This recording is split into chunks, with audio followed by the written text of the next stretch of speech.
ಮೂವತ್ತು ಒಂದು 21 16 20 ಮೂವತ್ತು 117 ಒಂದು 21 ಮುಗಿಸ್ಬಾರ್ದು ಅದೆಲ್ಲಕ್ಕೂ ಅದಕ್ಕೆ ಎಂಟ್ರಿ ರೈತರಿಗೆ ಎಷ್ಟೈತೆ ಅಂತ ಗೊತ್ತಾಗುತ್ತಾ ಮತ್ತೆ ನಾವು ಯಾರುಗಳನ್ನ ಎಷ್ಟು ಅದಕ್ಕೆ ಎಂಟ್ರಿ ಐತಿ ಎಷ್ಟು ಫಾರ್ಮರ್ಸ್ ಅಂತ ಆಟೋಮೆಟಿಕ್ ಒಂದು ಲಾಕ್ ಮಾಡಿದ್ರೆ ಅವನು ನಿಮ್ಮ ಹತ್ರ ಹೋಗಿ ಖಾಲಿ ಕೊಡ್ತಾನೆ ಏನ್ ಮಾಡೋ ಕೆಲಸ ಅಂತ ಮತ್ತೆ ಏನು ಇನ್ನು ಅಮ್ಮನಿಗೆ ನಾವು ಏನಿದೆ ಮಾಡೋದ್ರ ಬಗ್ಗೆ ಏನಂತ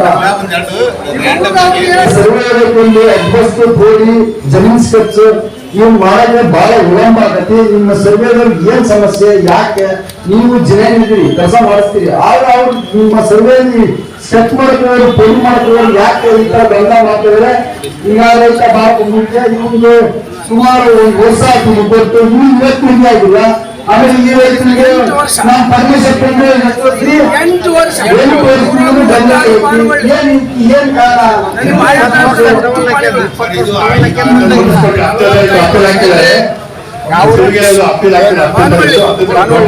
ಏನ್ ಪೋಡಿ ಮುಕ್ತ ಆಗಬೇಕಂತೆ ಪೋಡಿ ಮಾಡೋದು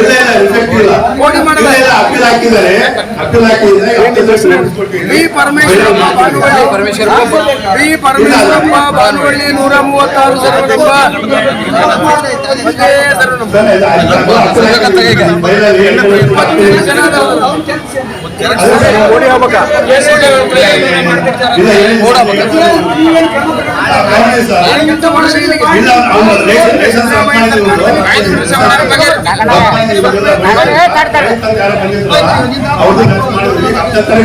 ನಾನೇ ಹೋಗ್ತೀನಿ ಅಪೀಲ್ ಹಾಕಿ ನಂಬರ್ 5 ನಂಬರ್ ಇದಾವೆ 5 ನಂಬರ್ ನಾನೇ ಮಾಡಿ ಕೊಡ್ತೀನಿ. ಆಮೇಲೆ ಏನ್ ಮಾಡ್ತಾರೆ ಸರ್ವೆ ಡಿಪಾರ್ಟ್ಮೆಂಟ್ ನವರು ನಾನು 2 ಎಕರೆ ಸರ್ವೆ ಮಾಡಿ ಅಂತ ಹೇಳ್ಕೊಟ್ರೆ ಇದನ್ನ ಸರ್ವೆ ಮಾಡ್ತಾನೆ 2 ಎಕರೆ ಸರ್ವೆ ಮಾಡಿದ್ಮೇಲೆ ಈ ಕಡೆಗೆ ಒತ್ತುವರಿ ಆಗಿರುತ್ತೆ.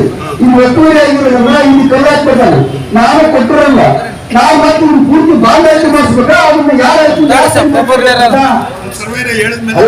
ಈಗ ನಂದು 2 ಎಕರೆ ನಾನು ಕೊಟ್ಟಿದ್ದೀನಿ ಇಲ್ಲಿ ಪಕ್ಕದ 4 ಎಕರೆ ಇರ್ತಾನೆ ಅವರು ಅಂತಮ್ಮ ಒಂದು 5 ಜನ ಇರ್ತಾರೆ ಇಲ್ಲಿ ಕಲ್ಲು ಹಾಕಿ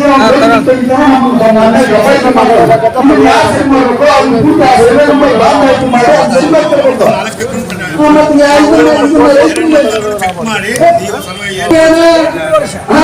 2 ವರ್ಷದಿಂದ ಬಂದಾಗೈತಿ ಅಂದ್ರ ಇನ್ನ SLC ಮಾಡಿದ್ರೆ 8ನೇ ಕ್ಲಾಸ್ ಬಂದ್ರೆ ಗತಿ ಏನು? 8 ವರ್ಷ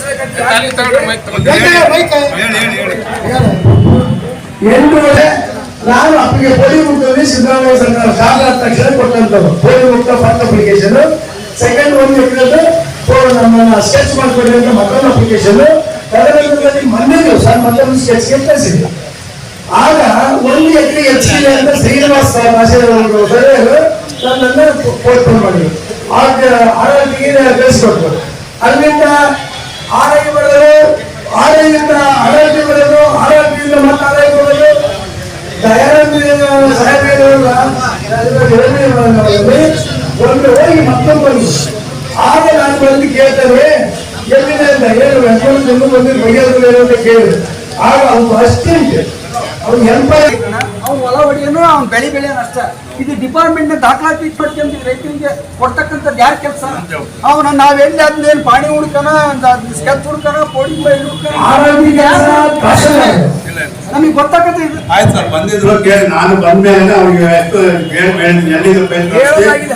ಅಲ್ಲ ತರಿಸಿ ಫೈನಲ್ ತರಿಸಿ ರೆಡಿ ಮಾಡಿಸಿ ಸರ್ವೆ ಕಳಿಸಿದ್ದೀನಿ. ಈಗ ಸರ್ವೆ ಬಂದಿದ್ರ ಸರ್ವೆ ಬಂದಿದ್ದಾರಲ್ಲ ಬಂದಿಲ್ಲ ಸರ್ ಮತ್ತೊಂದು ಡೇಟ್ ಕೊಟ್ಟಿದ್ರಲ್ಲ ನೀವೇ ಹೇಳಿದ್ರಲ್ಲ ನಿನ್ನೆ ಬಂದಿದ್ರು. ಈಗ ರೀಸೆಂಟ್ ಒಬ್ಬರು ಮಾಡಿದಾನೆ ಅವ್ರನ್ನೇ ತಗೊಂಡ್ಬಂದ್ರು. ನಾನು ಸೀನಿಯರ್ ಅಪ್ಪ ಫೋನ್ ಮಾಡ್ಬೇಕು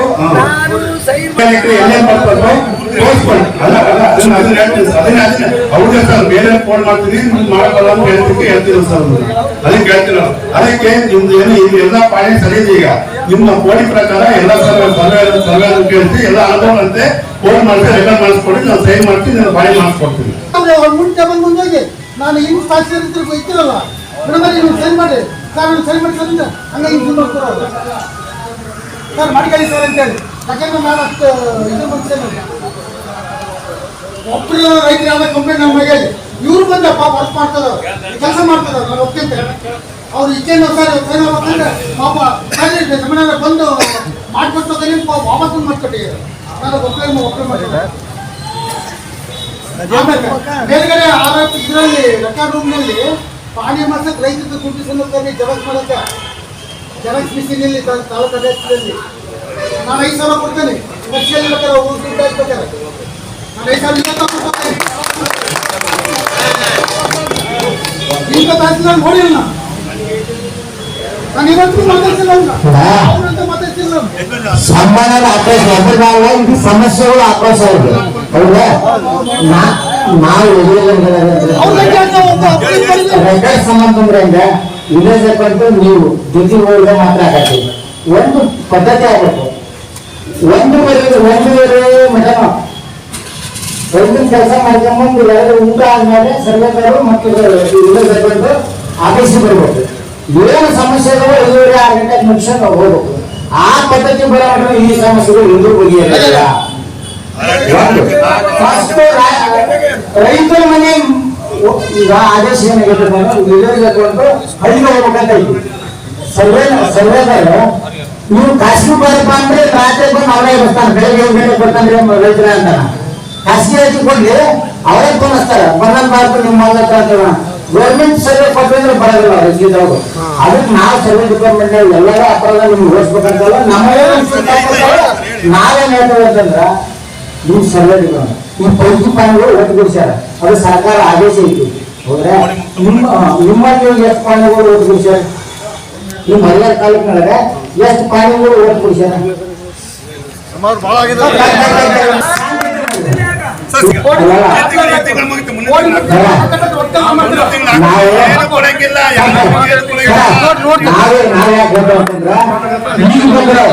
ಕೆಲಸ ಮಾಡ್ತಾರೆ ಅಂತ ವ್ಯಕ್ತಿಗಳು ಸಹಿತ ಕೆಲಸ ಮಾಡಿ ಜನರಿಗೆ ಅವಕಾಶ ಮಾಡಿಕೊಡ್ರಿ ಇಂಥ ನೀವು ಕೈ ಮುಚ್ಕೊಂಡ್ರೆ ರೈತರು ನಾವೇನ್ ಹೇಳ್ತೇವೆ ಈ ತಾಲೂಕಿನೊಳಗೆ ಎಷ್ಟು ಪಾನಿಗಳು ಒಟ್ಟುಕೊಡುವು ಆ ಪಾನಿ ಒಟ್ಟುಕೊಡುವಂತ ರೈತರಿಗೆ ಎಷ್ಟು ಮಂದಿ ನೋಟಿಸ್ ಕೊಟ್ಟಿದ್ರು ಆ ನೋಟಿಸ್ ಕೊಟ್ಟರೆ ಮಾತ್ರ ಬರ್ತಾನ ಅವನು ನಾನು ಬಾಯಿ ಹೊಡ್ಬಿಡೈತಲ್ಲ ಅಂತಂದು ಯಾಕಂದ್ರೆ ಸೆಕ್ರೆಟರಿ ದಿನ ತೆಗೆದುವಾಗ 3 ತಿಂಗಳಿಗೆ 4 ತಿಂಗಳಿಗೆ ಪಾಣಿ ನೋಡ್ತಾನ ಅವನು ಆ ಪಾಣಿ ತೆಗೆದುವಾಗ ಓಟ್ ಬಿಡೈತೆ ಅಂದಾಗ ಅವ್ನು ಬರ್ತಾನ ಅದಕ್ಕಿಂತ ಇಂತಿಂತ ನೀವು ರೈತರೆಲ್ಲ ಓಟ್ ಬಿಡಬೇಕು ಬಂದ ರೈತ ಮುಖಂಡರು ಮಾಹಿತಿ ಕೊಟ್ಟಿದ್ದಾರೆ ಲೀಡ್ ಬ್ಯಾಂಕ್ ಮ್ಯಾನೇಜರ್ ಕೂಡ ಸಭೆ ಕರೀತೀನಿ ಅಂತ ಹೇಳಿದ್ದಾರೆ ಬಟ್ ಆ ಸಭೆಗೆ ಎಷ್ಟು ಅವಕಾಶ ಇದೆ ಅನ್ನೋದು ನಮ್ಗೆ ಗೊತ್ತಿಲ್ಲ ಸಭೆ ಕರೆದು ಸಮಸ್ಯೆ ಚರ್ಚೆ ಮಾಡ್ಬೋದು ಯಾವ ತೀರ್ಮಾನ ತಗೊಳ್ಳೋಂತ ಅವಕಾಶ ಅಂತ ಸಭೆಗೆ ಇರ್ಲಿಕ್ಕಿಲ್ಲ ಹಾಗಾಗಿ RBIಗೆ ಏನ್ ಶಿಫಾರಸು ಮಾಡಬೇಕು ರಾಜ್ಯ ಸರ್ಕಾರಕ್ಕೆ ಏನ್ ಶಿಫಾರಸು ಮಾಡಬೇಕು ಕೇಂದ್ರ ಸರ್ಕಾರಕ್ಕೆ ಏನ್ ಶಿಫಾರಸು ಮಾಡಬೇಕು ಅನ್ನೋದನ್ನ ಆ ವೇದಿಕೆಯಲ್ಲಿ ಚರ್ಚೆ ಮಾಡ್ಬೇಕಾಗತ್ತೆ ಒಂದು ಮಾನ್ಯ ತಹಸೀಲ್ದಾರ್ ಅವರ ಮೂಲಕ ತಹಸೀಲ್ದಾರ್ ಕೂಡ ತಾಲೂಕು ಮಟ್ಟದಲ್ಲಿ ಬ್ಯಾಂಕರ್ಸ್ ನ ಲೀಡ್ ಮಾಡೋದ್ರಿಂದ ಮತ್ತೆ DC ಅವರು ಜಿಲ್ಲಾ ಮಟ್ಟದಲ್ಲಿ ಮಾಡೋದ್ರಿಂದ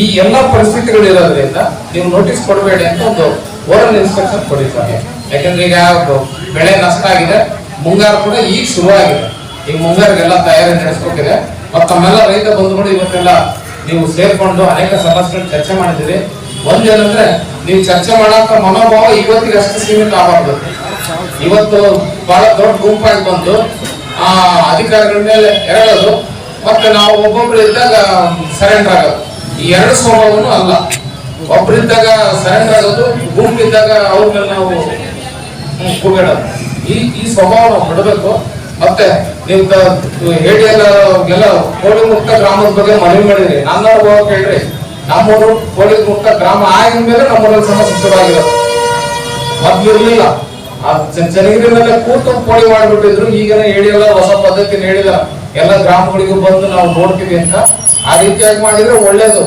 ಕಚೇರಿಯಲ್ಲಿ ಕುಂತ ಕೋಳಿ ಮಾಡಿದ್ರೆ ಖಂಡಿತ ತೊಂದರೆ ಬಂಧುಗಳೇ ಈಗಾಗಲೇ ನಾವು ಅನುಭವಿಸ್ತಾ ಇದೀವಿ ಅಣ್ಣ ಅನುಭವಿಸ್ತಾ ಇದೀವಿ ಇಲ್ಲಿ ಬಂದು ಈಗ ವೀರಣ್ಣಗೆ ಮಾನ್ಯ ಕಂದಾಯ ಸಚಿವರು ತುಂಬಾ ಚುರುಕಾಗಿದ್ದಾರೆ ಆ ದೃಷ್ಟಿಯಲ್ಲಿ ಸರ್ ತಹಸೀಲ್ದಾರ್ ಅವ್ರ ಮೂಲಕ ಈಗ ಒಬ್ಬ ಸರ್ವೇಯರ್ ಬಂದು ಒಂದು ಮಾರ್ಕ್ ಮಾಡಿರ್ತಾರೆ ಇನ್ನೊಂದು ಸರ್ವೇಯರ್ ಬಂದು ಇನ್ನೊಂದು ಮಾರ್ಕ್ ಮಾಡ್ತಾರೆ ಯಾರು ಖಚಿತ ಎರಡು ಸರ್ವೇಯರ್ ಬಂದು ಬೇರೆ ಬೇರೆ ಮಾರ್ಕ್ ಮಾಡಿದಾಗ ಯಾರು ತಪ್ಪು ಮಾಡಿರ್ತಾರಲ್ಲ ಒಂದು ಕ್ರಮ ಆಗ್ಬೇಕು ಎರಡು ಮಾರ್ಕಿಂಗ್ ಎಲ್ಲ ತೋರಿಸಿದ್ರೆ ಸರ್ ಅದು ನಿಮಗೆ ಈ ಸಲ ಕಾನೂನಲ್ಲಿ ಅವಕಾಶ ಇಲ್ಲದೆ ಇರ್ಬೋದು ಬಟ್ ಅದು ಶಿಫಾರಸು ಮಾಡಿ ಏನಾಗಿದೆ ಅಂದ್ರೆ ನಮ್ಮ ಗ್ರಾಮೀಣ ಮಟ್ಟದಲ್ಲಿ ಯಾರು ಸರ್ವೆ ಕರ್ಕೊಂಡ್ ಬರ್ತಾರೋ ಅವ್ರು ಕೂಡ ತೋರಿಸ್ತಾರೆ ಅನ್ನಂಗೆ ಆಗೋಗ್ಬಿಟ್ಟಿದೆ ಪಕ್ಕದ ವ್ಯಕ್ತಿ ಕರ್ಕೊಂಡ್ರೆ ಒಂದು ಆ ಕಡೆ ತೋರಿಸ್ತಾರೆ ಅದಕ್ಕೆ ಏನಾದ್ರು ಒಂದು ಮಾರ್ಪಾಟ್ ಮಾಡಬೇಕಿದೆ ಈಗ ನಮ್ದು ಈ ಕೇಂದ್ರ ಪ್ರಕೃತಿ ವಿಕೋಪ ನಿಧಿ ಇರ್ಬೋದು ರಾಜ್ಯ ಪ್ರಕೃತಿ ವಿಕೋಪ ನಿಧಿಯಲ್ಲಿ ಅಚ್ಚುಕಟ್ಟು ಪ್ರದೇಶದಲ್ಲಿ ಬರುವಂತ ಬೆಳೆಗಳಿಗೆ ಪರಿಹಾರ ಇಲ್ಲ ಹರಿಯಾಣ ತಾಲೂಕು ಸುಮಾರು 90% ನೀವು ಭದ್ರಾ ಅಚ್ಚುಕಟ್ಟಿಗೆ ಬರ್ತೀರಿ ಹೌದಾ ನೀವು ಅಚ್ಚುಕಟ್ಟು ಪ್ರದೇಶಕ್ಕೆ ಬರೋದ್ರಿಂದ NDRF SDRF ಗೈಡ್ಲೈನ್ಸ್ ಅಲ್ಲಿ ನಿಮ್ಗೆ ಪರಿಹಾರ ಕೊಡ್ಲಿಕ್ಕೆ ಬರದಂತ ಕಾನೂನು ಇದೆ. ಈ ಸಂದರ್ಭದಲ್ಲಿ ತಹಸೀಲ್ದಾರ್ ಅವ್ರ ಮೂಲಕ ಅಚ್ಚುಕಟ್ಟು ಪ್ರದೇಶ ಇದ್ರು ಕೂಡ ಮಳೆ ಬರಲಿಲ್ಲ ಅಂದ್ರೆ ಮಳೆ ಆಶ್ರಿತ ಬೆಳೆ ಪ್ರದೇಶಕ್ಕೂ ಅಚ್ಚುಕಟ್ಟು ಪ್ರದೇಶಕ್ಕೂ ಏನು ವ್ಯತ್ಯಾಸ ಆಗಲ್ಲ ಮಳೆ ಬರ್ಲಿಲ್ಲ ಅಂದ್ರೆ. ಹಾಗಾಗಿ ಆ ತಾರತಮ್ಯ ಹೋಗ್ಬೇಕು. ಅಚ್ಚುಕಟ್ಟು ಪ್ರದೇಶ ಮತ್ತು ಮಳೆ ಆಧಾರಿತ ಪ್ರದೇಶನ ತಾರತಮ್ಯ ಹೋಗ್ಬೇಕು ಅಂತ ಒಂದು ಶುಭ ಒಂದು ಮನವಿನ ನೀವು ಕಳಿಸಿ ಸರ್. ನಾವೆಲ್ಲ ರೈತರು ಮನವಿ ಮಾಡಿದೀವಿ ಅನ್ನೋ ಕಾರಣಕ್ಕೆ ಮತ್ತೀಗ ಈ 23ಕ್ಕೆ ಬಹುಶಃ ಕೇಂದ್ರ ಸರ್ಕಾರ ಬಜೆಟ್ ಮಂಡಿಸ್ತಾ ಇದೆ. ನಿರ್ಮಲಾ ಸೀತಾರಾಮನ್ ಅವರು ಪುನಃ ಬಜೆಟ್ ಮಂಡಿಸ್ತಾ ಇದ್ದಾರೆ. ನಮ್ಮೆಲ್ಲ ಮಾಧ್ಯಮದ ಸ್ನೇಹಿತರ ಮೂಲಕ ಬಜೆಟ್ ಮಂಡಿಸಂತ ಸಂದರ್ಭದಲ್ಲಿ ಒಂದು ತಲೆಮಾರಾದ್ರು ನಮ್ಮ ನಾಗಣ್ಣರ ಸಾಲ ಮನ್ನಾ ಬೇಡ ಅಂದ್ಬಿಟ್ಟು ಹರಿಯಾಣದಲ್ಲಿ ಬೇಕಾದ್ರೆ ಬೇಡ, ಉಳಿದ ಕಡೆಗಂತೂ ನೀವು ಬೇಡ ಅಂದ್ರಲ್ಲ ಅದಕ್ಕೆ ಹೇಳಿದೆ ಬೇಕಾದ್ರೆ ಬಹಳ ಜನ ಇದಾರೆ. ಅದಕ್ಕೆ ಈ ಎಲ್ಲಾ ಪರಿಸ್ಥಿತಿಗಳು ನೋಡಿ ಇವತ್ತು ಪ್ರಜಾವಳಿಯಲ್ಲಿ ನೋಡ್ರಿ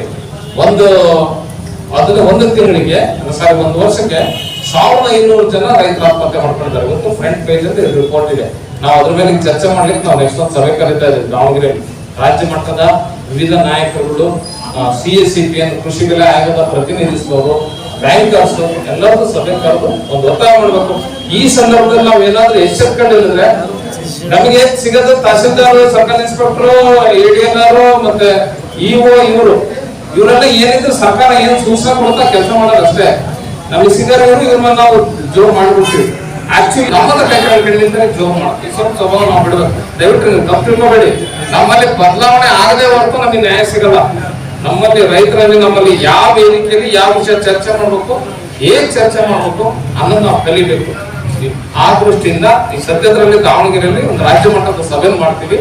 ಕೇಂದ್ರ ಸರ್ಕಾರ ಏನು ಬಜೆಟ್ ಮಂಡಿಸ್ತಾ ಇದೆ, ರೈತರ ಸಂಪೂರ್ಣ ಸಾಲ ಮನ್ನಾಕ್ಕೆ ನಾವು ಒತ್ತಾಯ ಮಾಡ್ತಾ ಇದೀವಿ. ಮತ್ತೆ ಜಿಲ್ಲಾ ಸಹಕಾರಿ ಕೇಂದ್ರ ಬ್ಯಾಂಕ್ಗಳಲ್ಲಿರ್ಲಿ, ಯಾವುದೇ ಬ್ಯಾಂಕ್ಗಳಲ್ಲಿ ರೈತ ಸಾಲ ತಗೊಂಡ್ರೆ ಈ ಇಂಟ್ರೆಸ್ಟ್ ಸಬ್ಸಿಡಿ ಏನಿದೆ, ಸಾಲ ಸಹಾಯಧನ, ಯಾವ ಬ್ಯಾಂಕಲ್ಲಿ ಸಾಲ ತಗೊಂಡ್ರು ಅದು ಅನ್ವಯ ಆಗ್ಬೇಕು. ಕೇವಲ ಸಹಕಾರಿ ಕೇಂದ್ರ ಬ್ಯಾಂಕ್ಗಳಲ್ಲಿ ತಗೊಂಡ್ರೆ ಮಾತ್ರ ಅನ್ವಯ ಆಗ್ತಾ ಇದೆ. ನಾ ಮಾಡಿದ್ರೆ ನೀವು